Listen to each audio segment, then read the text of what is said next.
சிவமோ நம சிவாய சொன்ன வந்தமே செய்யும் நாதனே சோழாசலனே போற்றி பரவும் நம சிவாய ஆதியும் நம சிவாயம் சங்கமும் நம சிவாயம் ஜோதியும் நம சிவாயம் சுந்தரம் நம சிவாயம்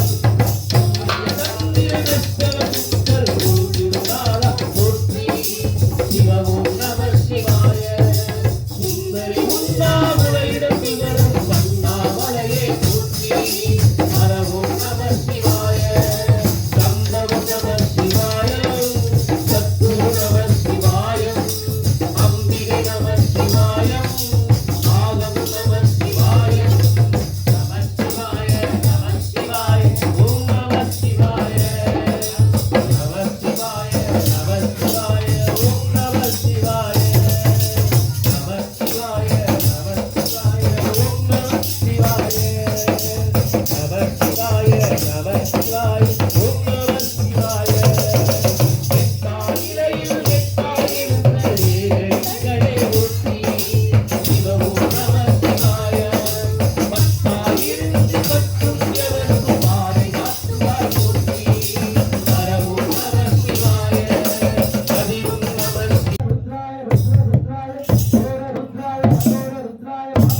சகஸ்ரநாம அர்ச்சனை குங்குமார்ச்சனையானது மேல அம்பாளுக்கு பண்ணா தொடர்ந்து நைவேத்தியம் தீபாராதனை தான் வந்தது. தொடர்ந்து இப்போ சுவாமிக்கு கீழே அம்பாள் வந்து இங்க என்னவா நமக்குலாம் காட்சி தரா அப்படின்னா சிவபூஜா காட்சி அப்படின்னு பேரு. இந்த காட்சிக்கு சிவபூஜா காட்சி அப்படின்னு பேரு. அதாவது சிவபூஜை அப்படின்னாலே ஒரு பெரிய மகத்துவம் வாய்ந்தது எதுனா அப்படின்னா சிவபூஜை தான். ஏன்னா மாணிக்க வாசக பெருமான் சொல்வார், அவனின்றி ஒரு அணுவும் அசையாது அப்படின்வார். 63 நாயன்மார்கள் நம்ம கேள்விப்பட்டிருக்கோம். சுவாமியை வழிபட்டு சுவாமியை துதிச்சு சுவாமியை ஆராதனை பண்ணி சுவாமிக்காகவே இருந்தவா 63 நாயன்மார்கள். அந்த 63 நாயன்மார்கள் சேர்த்தவாதான் நால்வர் அப்படின்னு சொல்லுவாங்க. அந்த நால்வரோட சேர்த்துதான் 63 நாயன்மார்கள். அந்த நால்வர் இல்லாம 63 கிடையாது. அந்த நால்வரோட சேர்த்தாதான் 63 நாயன்மார்கள். அந்த நால்வர் யார் அப்படின்னா நாவுக்கரசர், சுந்தரர், மாணிக்க வாசகர், அப்பர் அப்படின்னு சொல்லுவாங்க. இவன் நால்வருக்கு நால்வர் அப்படின்னு. எதனால 63ல இவா 4 பேர் மட்டும் பிரசித்தியா தனியா தெரியறா அப்படின்னா 63ல இருக்கக்கூடிய 63ல 4 போச்சுன்னா 58 பேரும் 59 பேரும் என்ன பண்றா, அவரை வந்து பார்க்கிறா. ஆனா இவா 4 பேர் மட்டும் என்ன பண்றா அப்படின்னா சுவாமியே 4 விதமான வழிபாடு அப்படின்னு. சாலோகம், சாமீபம், சாரூபம், சாகித்யம் அப்படின்னு. அதாவது சுவாமியே அப்பா அம்மாவா பார்க்கிறது ஒரு ரூபம். அதே சுவாமியே தன்னோட மகளா பார்க்கிறது, மகன் மகளா பார்க்கிறது ஒரு ரூபம். சுவாமியே சக நண்பனா பார்க்கிறது, அதாவது நம்ம கூட உட்கார்ந்துருக்கா பார்த்தீங்களா தோழி தோழர்கள்லாம், அந்த மாதிரி பார்க்கிறது ஒரு ரூபம். சுவாமியே பரம்பொருளா பார்க்கிறது ஒரு ரூபம். இதை நாலுமே யார் பண்ணான்னா இவ 4 பேர் பண்ணா. அதனாலதான் வந்து இவ வந்து 60 அமைதி இருக்கக்கூடிய 59 பேர்ல தனியா தெரியறதுக்கு காரணம். அதுல பார்த்தீங்கன்னா ஞான சம்பந்தர் சுவாமி என்னவா பார்த்தார், அப்பா அம்மாவா பார்த்தார். ஞான சம்பந்தர் என்ன பண்றார், சுவாமியை அப்பா அம்மாவா பார்த்தார். எப்படி ஒரு அம்மா தன் குழந்தைக்கு பால் கொடுப்பாலோ அதே மாதிரி ஞான சம்பந்தருக்கு ஞான பால் கொடுத்தால் அம்மா. ஞான சம்பந்தருக்கு அதனால்தான் ஞான பால் குடிச்சதுனாலதான் அவருக்கு ஞான சம்பந்தர், அவரோட பேரே சம்பந்தர் தான். ஆனா அம்பாள் கிட்ட இருந்து ஞானம் கிடைச்சதுனால அவருக்கு ஞான சம்பந்தர் அப்படின்னு பேரு. அப்போ ஞான சம்பந்தர் சுவாமி என்ன பார்த்தா, அப்பா அம்மாவா பார்த்தா. அடுத்த மார்க்கம் சுவாமியே மகன் மகளா பார்த்தது. யார் பார்த்தா, அப்பர் பார்த்தார்.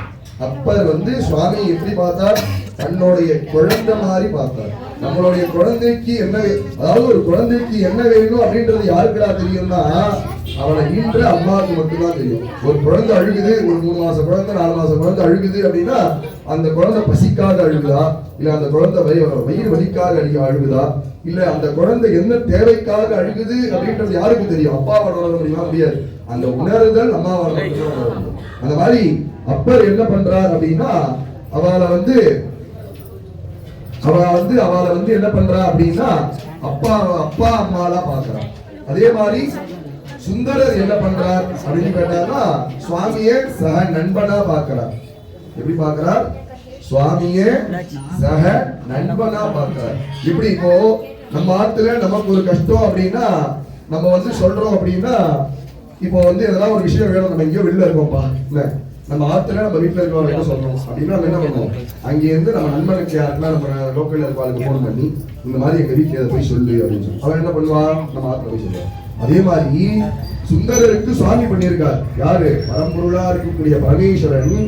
எப்படி நம்ம கும்பிட, நம்ம எல்லா குடும்பத்திலையும் சண்டை வரும். இந்த குடும்ப சண்டை நம்ம குடும்பத்துல மட்டுமே கிடையாது, சுவாமிக்கே வந்திருக்கு குடும்ப சண்டை. சுந்தரருக்கு வந்து சுந்தரர் வந்து என்ன பண்றார் அப்படின்னா 2வது திருமணம் பண்ணிக்கிறார். அந்த 2வது திருமணம் வந்து முதல் மனைவிக்கு தெரிய வருது. அதை யாரு பண்ண வைக்கிறா, 2வது திருமணம்னா சுவாமி தான் பண்ண வைக்கிறாரு. அதை வந்து 2வது திருமணம் பண்ணிட்டது முதல் மனைவிக்கு தெரிய வருது. அந்த இடத்துல என்ன ஆகுதுன்னா சண்டை வருது.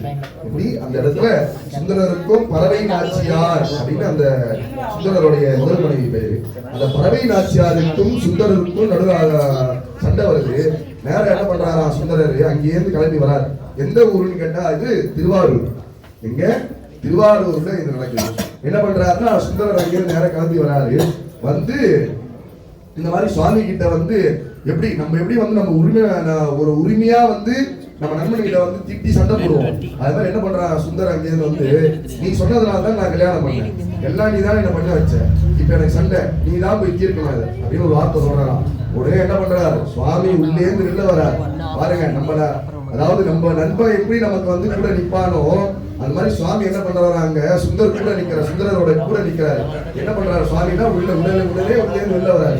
சரி நிக்காரு, நான் போய் என்ன பேசிட்டு வரேன் அப்படின்னு சொல்லிட்டு அதனாலதான் நேற்று நான் சொன்ன பார்த்தீங்களா, திருவாரூர்ல சுவாமி நடந்த இடம்னு சுவாமி இந்த பிரச்சனையை தீர்க்கிறதுக்காக கோயிலை விட்டு வீதியில நடந்து வராரு. இன்னைக்கும் வந்து அந்த கோயிலுடைய தெற்கு வீதி நினைக்கிறேன், தெற்கு வீதியில பார்த்தீங்கன்னா சுந்தரருடைய மடம் இருக்கு. இன்னைய நாள்லயும் இருக்கு சுந்தரருடைய மடம் அங்க இருக்கு. பக்கத்திலேயே சுந்தரர் வாழ்ந்த வீடு இன்னமும் இருக்கு. சுந்தர பெருமான் வாழ்ந்த வீடு இன்னைக்கும் திருவாரூர்ல அந்த இடத்துல இருக்கு. அந்த மாதிரி சுவாமி என்ன பண்றாரு, உடனே சுந்தரருடைய குடும்ப சண்டையை தீர்த்து வைக்கிறதுக்காக இறங்கி வராரு. இறங்கி வந்து போய் அந்த பறவை நாச்சியார் அப்படின்ற அம்பாள் அந்த மாதிரி அம்பாள் கிட்ட போய் பேசுறாரு. இந்த மாதிரி வந்து அவர் வந்து இந்த பிறவியில இப்படி இருந்தாரு, இந்த பிறவிக்காக தான் அவருக்காக இந்த விஷயம் வந்து கிடைச்சது அப்படின்னு அந்த சண்டையை என்ன பண்ணி வைக்கிறார் சுவாமி வந்து அந்த தீர்த்து வைக்கிறார். அப்போ அந்த இடத்துல என்னவா இருக்காரு சுவாமி அப்படின்னா நண்பனா, சக மார்க்கத்துல நண்பனா இருக்கார். அடுத்தது மாணிக்க வாசகர் பரம்பொருளாவே பார்த்தார். எல்லாம் நீதான் முந்தானத்து சொன்ன பார்த்தீங்களா, சுவாமியை போய் சரணாகதி அடைஞ்சிருது. எனக்கு உன்னை விட்டா வேற யாருமே கிடையாது. அப்படி யார் இருந்தா அப்படின்னா மாணிக்க வாசகர் இருந்தார். எனக்கு உன்னை விட்டா வேற யாருமே கிடையாது, எனக்கு எல்லாமே நீதான், நான் நடக்கிறதுக்கு காரணம் நீ, நான் செய்யற விஷயத்துக்கு காரணம் நீ, நான் இப்போ இங்க இருக்கேன்னா அதுக்கு காரணம் நீ, நான் பேசுறேன்னா அதுக்கு காரணம் நீ, நீங்க எல்லாம் கேட்கறீங்களா அதுக்கு காரணமும் நீ அப்படின்னு மாணிக்க வாசகர் என்ன பண்றார், எல்லாம் நீ நீ நீ நீன்னு சுவாமியை சரணாகதி அடைஞ்சிடறார். அதனாலதான் இவ 4 பேரும் 58 பேர்ல தனியா தெரியறதுக்கு காரணம். இவாள்லாம் எது மூலியமா சுவாமியை முதல்ல சேர்ந்தா அப்படின்னா இப்ப இங்க நம்ம பார்க்கக்கூடிய இந்த காட்சி சிவ பூஜையினாலதான். ஏன்னா சிவ பூஜைக்கு அவ்வளோ பெரிய ஒரு மகத்துவம் அந்த சிவ பூஜைக்கு. இந்த கதை என்னன்னு கேட்டீங்கன்னா நம்ம நேத்தே சொன்னோம். காஞ்சிபுரத்துல அம்பாள் வந்து மணல்ல பிடிக்கிறார். அம்பாள் வந்து காமாட்சி, அவர் வந்து ஏகாம்பரநாதர். அம்பாள் வந்து மணலால பிடிக்கிறார் சுவாமியை பிடிச்சி பூஜை பண்ணும்போது பாருங்க, அதாவது யத்னம் பிரயத்னம் தெய்வத்துவம்னு 3 இருக்கு. அதாவது நம்ம ஒரு விஷயம் பண்றோம் அப்படின்னா அந்த விஷயம் நமக்கு பலன் தருமா அப்படின்னா யோசிப்போம். இப்ப நம்ம வந்து ஒரு 100 ரூபாய் பொருள் கொடுத்து வாங்குறோம்னு வச்சுக்கோங்க. ஒரு 100 ரூபாய் கொடுத்து பொருள் கொடுத்து 100 ரூபாய் கொடுத்து ஒரு பொருள் வாங்குறோம்னா இந்த பொருள் எவ்வளவு நாளைக்கு வந்து நமக்கு நீடிச்சு வரும் அப்படின்னு யோசிக்கணும். வாங்குறதுக்கு முன்னாடி 100 ரூபாய். அந்த மாதிரி நம்ம ஒரு விஷயம் பண்றோம் அப்படின்னா அதுக்கான பலன் வருமா அப்படின்னு நம்ம யோசிச்சோம்னா அதுக்கான பலன் எதிராக தரும்னா இந்த மாதிரி வந்து இயற்கையா நடக்கக்கூடிய விஷயங்கள். இப்ப எனக்கு இன்னைக்கு சிவபூஜை பண்ண போனா நமக்கு தெரியாது, எனக்கு இன்னைக்கு சிவபூஜை அலங்காரம் தெரியாது. ஆனா நம்ம நேற்று காமாட்சியை பத்தி பேசணும். இன்னைக்கு யார் நமக்கு எழுத்துறவங்க இருக்கிறா, காமாட்சி எழுத்துறவங்க. அப்ப இந்த இடத்துல என்ன இருக்கு, அந்த இறை சக்தி அப்படின்றது இங்க பூர்ணமா நிறைஞ்சி இருக்கு. அந்த நிறைஞ்சதுனாலதான் நம்ம என்ன விஷயம் பேசுறோமோ அந்த விஷயம் வாயிலாக சுவாமி நமக்கு காட்சி தருவார். இந்த மாதிரி என்ன பண்ற அம்பாள் நதிக்கரை கம்பா நதின்னு பேரு. காஞ்சிபுரத்துல கம்பா நதி அப்படின்னு ஒரு நதி. அந்த நதிக்கரையில அம்பாள் வந்து சுவாமியை பிடிச்சி வைக்கிறார். மணலால பிடிச்சி வச்சு பூஜை பண்ணிக்கிட்டே இருக்கார். உடனே சுவாமி அந்த இடத்துல கம்பா நதியிலிருந்து அந்த போயிட்டு இருக்கக்கூடிய அந்த நதியோடைய வழி பாதையை மாத்தி வெள்ளப்பெருக்கு உருவாக்குறார். அந்த வெள்ளப்பெருக்கு பூஜை பண்ணும்போது இப்படிதான் பூஜை பண்ணுவோம். ஏன் சுவாமியோட ஒரு கை அப்படி சுவாமியோட வளர்ச்சி வந்திருக்கு அப்படின்னா அம்பாள் பூஜை பண்ணிக்கிட்டே இருக்கா. பூஜை பண்ணும் போது சுவாமி என்ன பண்றார், அந்த நதியை வந்து வழி தடம் அந்த போற அந்த தடத்தை மாத்தி வெள்ளப்பெருக்கு ஏற்படுறார். எப்படிக்கா ஏற்படுறார், அம்பாள் இருக்க சைட்ல அந்த வெள்ளப்பெருக்கு வர மாதிரி, அதாவது சுவாமி அடிச்சுட்டு போற மாதிரி அந்த வெள்ளப்பெருக்கை ஏற்படுறார். உடனே அம்பாள் என்ன பண்றா, பூஜை பண்ணிட்டே இருக்கும் சுவாமி அடிச்சுட்டு போயிடுவாரு. என்ன பண்றா, அப்படி ஆலிங்கனம் பேர். அதாவது அம்பாளுக்கு ஆலிங்க தேவி அப்படிங்கிற ஆலிங்க தேவி. இது பேர் என்னன்னா ஆலிங்கம், அணைச்சிக்கிறது. சுவாமி என்ன பண்றா அம்பாள் அந்த இடத்துல சுவாமியை வந்து அம்பாள் வந்து சுவாமி அப்படியே அணைச்சிக்கிற ஆலிங்கம் பண்ணிக்கிறா. அந்த ஆலிங்கனம் பண்ண உடனே அந்த நதி அந்த அந்த சந்தோஷத்தினால சுவாமி என்ன பண்றாரு என்று சொன்ன மாதிரி பிரத்யட்சமா அங்க காட்சி கொடுத்து திருவேற்காடுல போய் தபஸ் பண்ணு அப்படின்னு சொல்றாரு. அப்பேற்பட்ட ஒரு மகத்துவமான பூஜை என்னன்னு கேட்டோம்னா இந்த சிவ பூஜைன்னு சொல்றது. அந்த சிவ பூஜையுடைய காட்சி இன்னைக்கு எல்லாம் அம்பாள் நமக்கு இங்க இருக்கோ அதுக்கு அனுகிரகம் பண்ணியிருக்கா. தொடர்ந்து இன்றைய தினம் நவராத்திரியினுடைய 4வது நாள். அதாவது நம்ம நவராத்திரியில என்ன பண்றா அப்படின்றத பார்த்துட்டு இருக்கோம். அதுல இன்னைக்கு என்ன அசுரன் அம்பாள் வதம் பண்றா அப்படின்னா என்ன அசுரன் கேட்டு அதுக்கான இது சொன்னோம். மது கைட்டபன் அப்படின்னு பேரு. அதாவது நேற்று என்ன பண்றார், மதுங்கிற அசுரனை வந்து அம்பாள் வதம் பண்றா. இன்னைக்கு கைட்டபன் அப்படின்னு சொல்லக்கூடிய அவனுடைய சேனைகளையும் அவனுடைய ஆணுவத்தையும் அவனையே வந்து அம்பாள் வந்து சம்ஹாரம் பண்றா.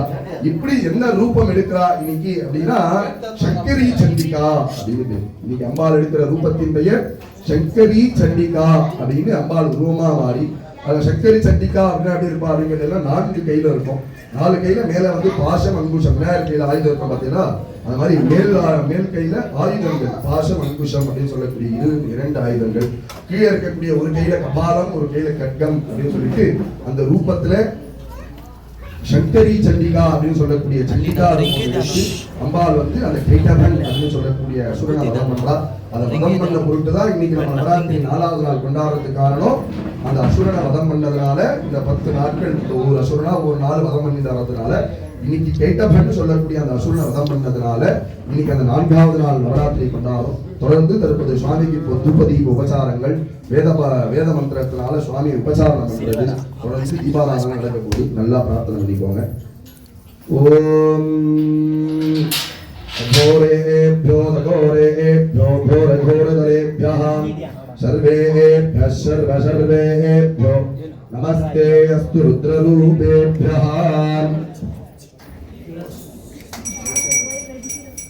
ओम भगवद्भ्यहमायुक्तस्कन्दस्मनोहरः आग्नेयस्तदेवानां रूपोऽयं प्रतिगृह्यताम् धोरसिद्धोर्वदोर्वन्तम्भोरन्योऽश्वान् धोर्वदिदं धोर्वोर्वयं वयं धोर्वामस्त्वं देवानामधिरग्निरमम्बप्रदमं पण्डितमं देवहोदं मत्प्रदमधिरप्रदानं त्रिगम्बस्वे माप्पाहामग्रसत्पादगृहापेक्षे माधेर्मादुर्लिप्ता मात्पाहिवं दुर्गं ध्रुवमाद्रापजामि गीतिभ्यश्वजातवेदो भक्ष्यन्निर्दिमः पशोरुद्धरक्षमावहजीवनं गविशो विशे मानोहिं दीर्घातवेदो कामश्वं पुरुषं जगदे अभिप्रदक्षिणाकैश्या परिपातयाम् अग्नं त्वग्नं नित्यं मीना योगिदं मया विहारमङ्गलं दीपं त्रिलोक्य धीरापहं दीपं दर्शयामि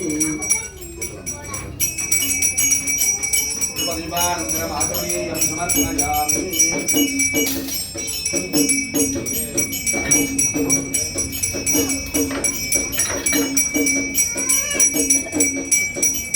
अन्नं नमवारमाहो अन्नं प्रश्नं नमदीवात्माहो अन्नं ब्रह्माणो धरसंवरन्ति अन्नमाहो प्रदरणं प्रजानां विकाजी स्वाहा अन्नम् जनकं पायसान्नं देवयानि सर्वेभ्यानन्तरम्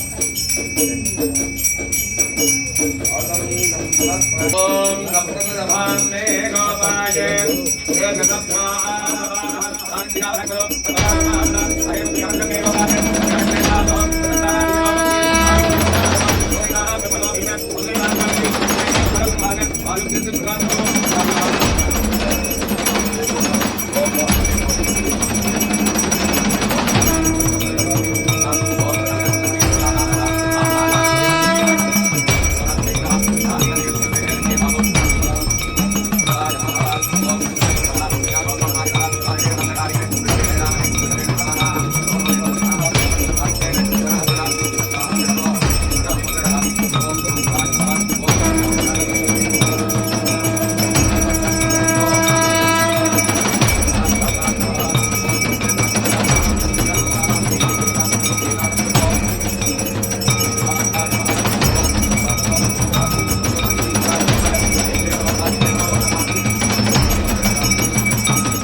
साधिके शरण्ये त्र्यंबिके गौरी नारायणी नमोस्तुते नमो देव्यै महादेव्यै शिवायै सततं नमः नमः प्रकृति भद्रायै नियतां प्रणतां अस्मतां या देवी सर्वे भूतेषु मातृ रूपेण संस्थिता नमस्तस्यै नमस्तस्यै नमस्तस्यै नमो नमः या देवी सर्वे भूतेषु दया रूपेण संस्थिता नमस्तस्यै नमस्तस्यै नमस्तस्यै नमो नमः या देवी सर्वे भूतेषु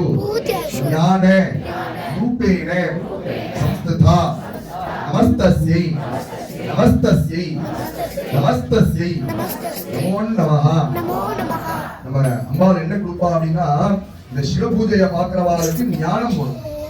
அதாவது பூஜை பண்றவாளுக்கு பேர் ஆச்சாரியர்னு பேரு.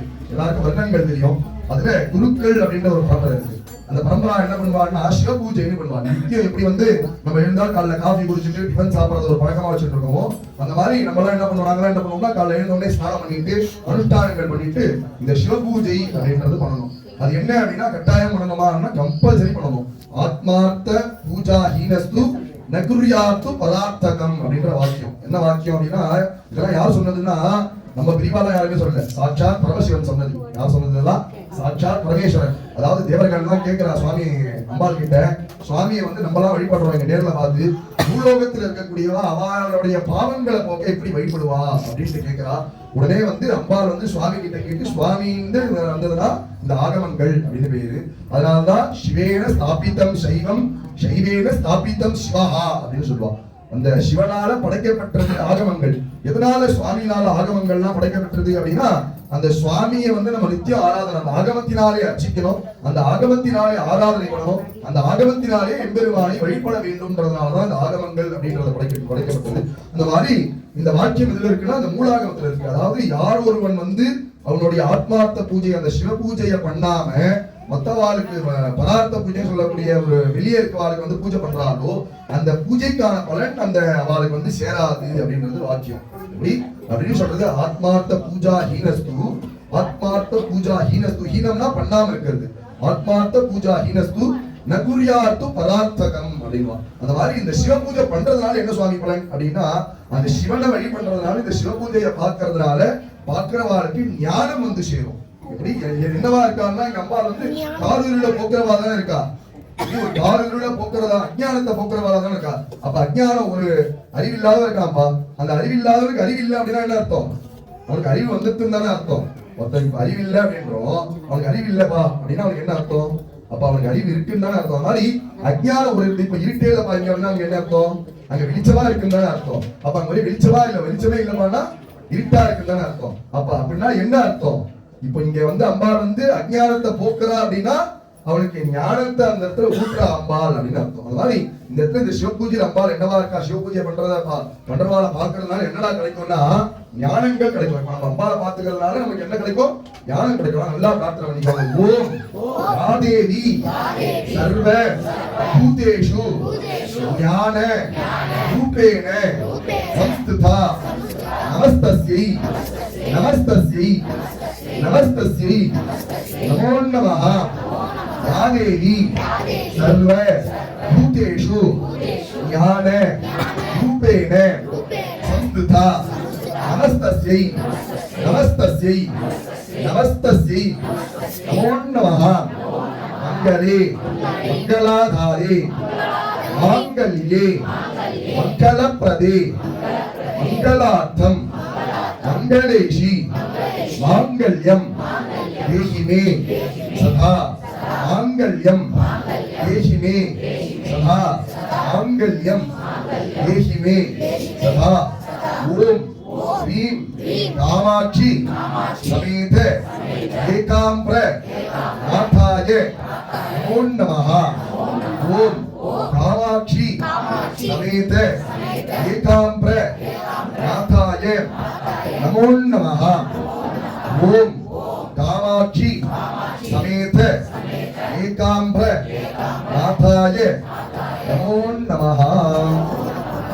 ஓம் வாழ்விழாதிபதியே மணிவளம் சுரக்கவன்கள் கோள்முறை அரசு செய்க முறையில்லா வீழ்கள் வாழ்க நான்மறை அரங்கள் ஓங்க நத்தமம் வீழ்வு மல்க மேன்மைகள் செய்வ நீதி விளங்குக உலகமெல்லாம். ஹர நம பார்வதி பதயே. திருநாடுடைய சிவனே போற்றி, ஏகம் வந்துரைந்தாய் போற்றி, பாகம் பின்னொருவானாய் போற்றி, அண்ணாமலையும் அண்ணா போற்றி, கண்ணார் அமுதக்கடலே போற்றி, காவாய் கனகத்திரளே போற்றி, கைலை மலையானே போற்றி போற்றி. ஓம் சுமமா இவக்கன கனகே சுமமான காஜோ பாடோரே நரே தேவானி வந்தோதி ஏ ஆனந்த வை நிவாரணம் தரா.